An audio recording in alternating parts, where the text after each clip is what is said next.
Je n'ai pas toujours été à ses côtés, mais lui a toujours été auprès de moi. Donc restez près de lui dans tout ce que vous faites. Si vous pensez vouloir faire ce que moi j'ai fait, alors faites ce que j'ai fait. Et restez près de Dieu. Le 27 mars 1975, elle m'a dit « Mon garçon, tu vas voyager à travers le monde et tu vas parler à des millions de personnes. » Aujourd'hui est le début du reste de votre vie. Et ça peut être assez effrayant. Un nouveau monde s'ouvre à vous, un monde difficile, mais vous ne vivez qu'une fois. Donc faites ce qui vous passionne.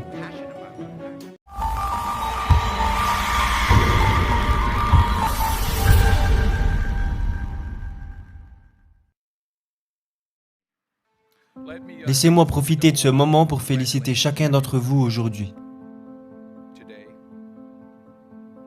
Vous êtes diplômé. Vous l'avez fait. Félicitations à vous. Et en plus, vous y êtes arrivé tout seul. Personne ne vous a aidé. Non, ça c'est pas vrai. Vous savez, c'est ce que je pensais quand j'étais jeune. Et que je commençais à vraiment réussir en tant qu'acteur. Je rentrais chez moi et je disais à ma mère, « Maman, est-ce que tu penses que ça va vraiment arriver ? Je vais devenir si célèbre que je vais pouvoir aider tout le monde et je pourrais faire ceci et je pourrais faire cela. » Elle me répondait « Mon garçon, arrête-toi là, arrête-toi là, arrête-toi là. » Elle me disait « Si tu savais le nombre de personnes qui ont prié pour toi, le nombre de groupes de prière qu'elle a rassemblés, le nombre d'habits de prière qu'elle m'a donnés, le nombre de fois qu'elle m'a aspergé avec de l'eau bénite. » Et elle m'a dit « Ah, tu as tout fait toi-même ? Alors je vais te dire ce que tu vas pouvoir faire par toi-même. Tu peux sortir prendre un linge et aller nettoyer les vitres. Ça, tu vas pouvoir le faire par toi-même. » Superstar.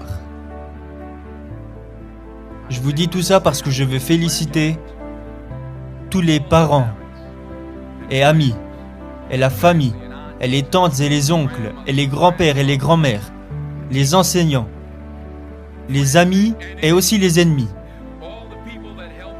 Toutes les personnes qui vous ont aidé à devenir qui vous êtes aujourd'hui. Je vais vous raconter 2-3 petites histoires. Je vais essayer d'être bref. Je me souviens que lors de ma remise de diplôme, le gars qui parlait était une vraie pipelette. Bla bla bla bla bla. Alors, je vais essayer d'être bref. Numéro 1. Placez Dieu avant tout. Placez Dieu avant tout dans tout ce que vous faites. Toutes les choses que vous pensez voir en moi, tout ce que j'ai accompli, tout ce que vous croyez que j'ai quelques trucs, ouais. Tout ce que je possède est dû à la grâce de Dieu. Comprenez ceci. C'est un cadeau. Il y a 40 ans, le 27 mars 1975. Ça fait pile 40 ans depuis mars dernier. J'ai été expulsé de l'université avec une moyenne de 1.7. J'espère qu'aucun d'entre vous peut s'identifier à ça. J'avais 1.7 de moyenne générale. J'étais assis dans le salon de beauté de ma mère. Ah d'ailleurs, on appelle encore ça un salon de beauté ? Ah ok, dans un institut de beauté. J'étais assis dans l'institut de beauté de ma mère et je regardais dans le miroir. Et je regardais derrière moi et il y avait une dame sous le sèche-cheveux. Et à chaque fois que je regardais dans le miroir pour la regarder, elle me regardait. Elle me regardait droit dans les yeux. Je ne savais même pas qui c'était. J'étais assis tranquille et là, elle a dit « Donnez-moi un stylo, donnez-moi un stylo. J'ai une prophétie. » Le 27 mars 1975, elle m'a dit « Mon garçon, tu vas voyager à travers le monde et tu vas parler à des millions de personnes. » À ce moment-là, je venais de me faire expulser de l'université. Je ne savais pas quoi faire, je pensais rejoindre l'armée et cette femme me disait que j'allais voyager dans le monde entier et que j'allais parler à des millions de personnes. Mais j'ai voyagé à travers le monde. Et j'ai parlé à des millions de personnes.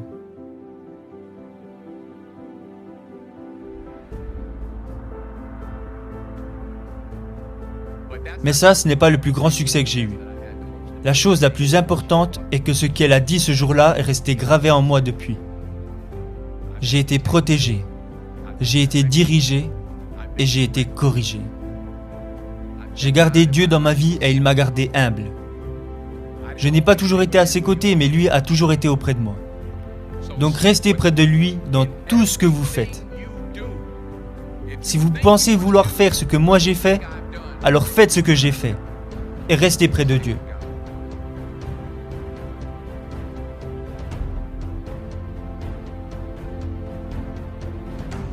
Numéro 2.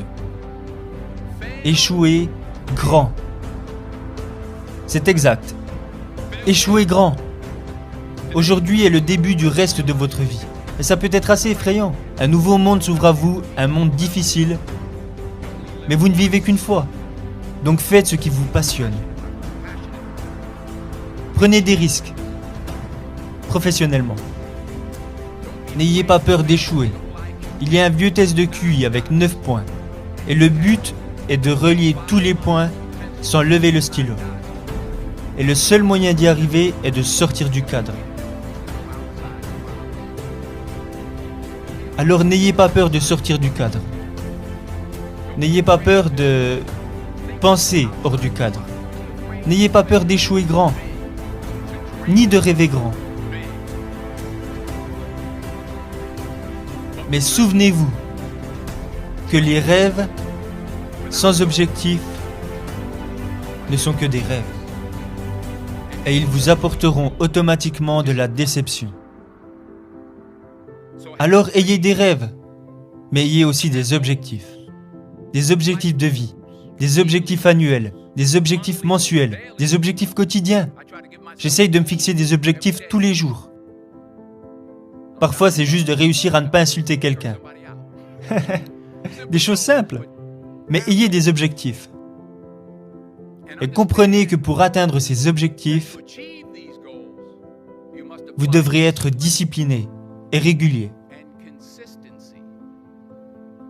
Pour atteindre vos objectifs, vous devrez être discipliné, ce que vous êtes déjà, et être régulier. Tous les jours, pas seulement tous les mardis et manquer les jours suivants.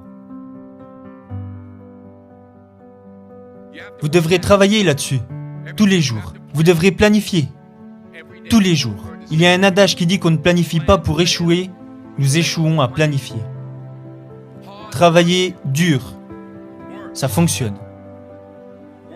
Travailler très dur, c'est ce que les gens qui réussissent font.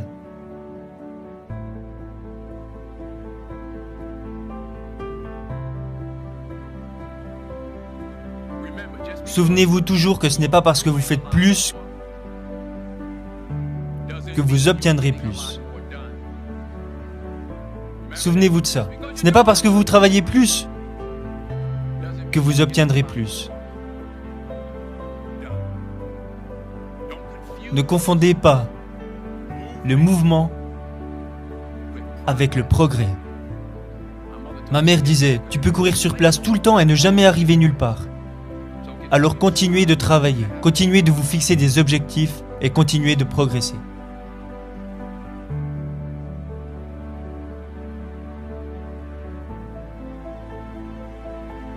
Numéro 3. Vous ne verrez jamais un camion de déménagement derrière un corbillard. Je vais le redire. Vous ne verrez jamais un camion de déménagement derrière un corbillard. Je me fous de savoir combien d'argent vous gagnez. Vous ne l'emporterez pas avec vous. Les Égyptiens ont essayé. Et ils se sont fait voler. C'est tout ce qu'ils ont gagné. Vous ne l'emporterez pas avec vous. Alors ce n'est pas combien vous gagnez qui compte. C'est ce que vous faites avec ce que vous avez. On a tous des talents différents. Certains d'entre vous seront docteurs ou avocats, alors que d'autres seront scientifiques ou infirmiers, ou professeurs. Ok. Ou pasteurs. La chose la plus égoïste que vous pouvez faire dans ce monde, c'est d'aider quelqu'un. Parce que la gratification, le bien-être que ça vous apporte, ce sentiment indescriptible que je ressens en aidant les autres, il n'y a rien de mieux que ça. Enfin, peut-être un ou deux trucs, mais... En fait, non, il n'y a rien de mieux que ça. Ni les bijoux, les grosses maisons, ni les voitures. C'est une joie, et c'est là où se situe le bonheur. En aidant les autres, c'est ça le vrai succès. Aider les autres.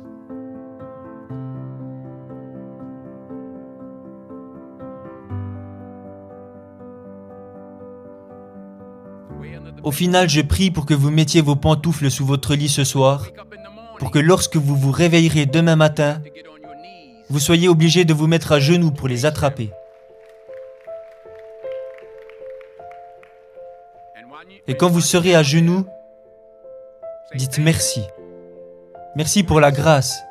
Merci pour la miséricorde. Merci pour la compréhension. Merci pour la sagesse. Merci pour les parents.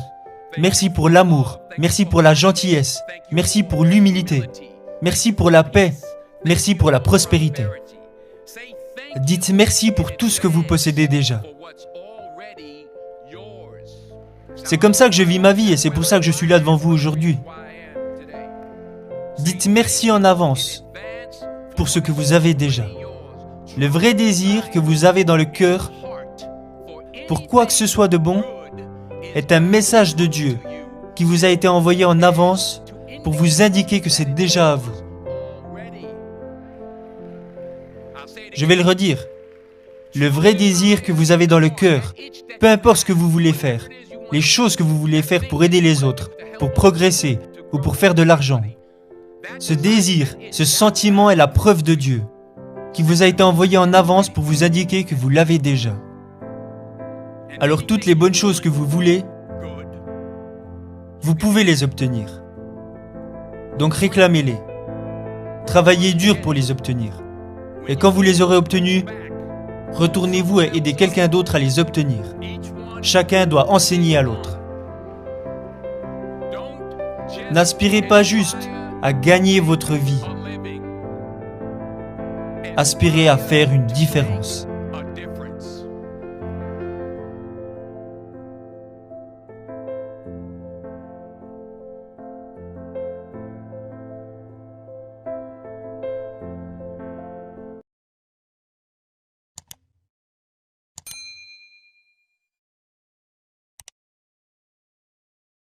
La vie, c'est 10%. Ce qui t'arrive est 90%. Comment tu y réagis?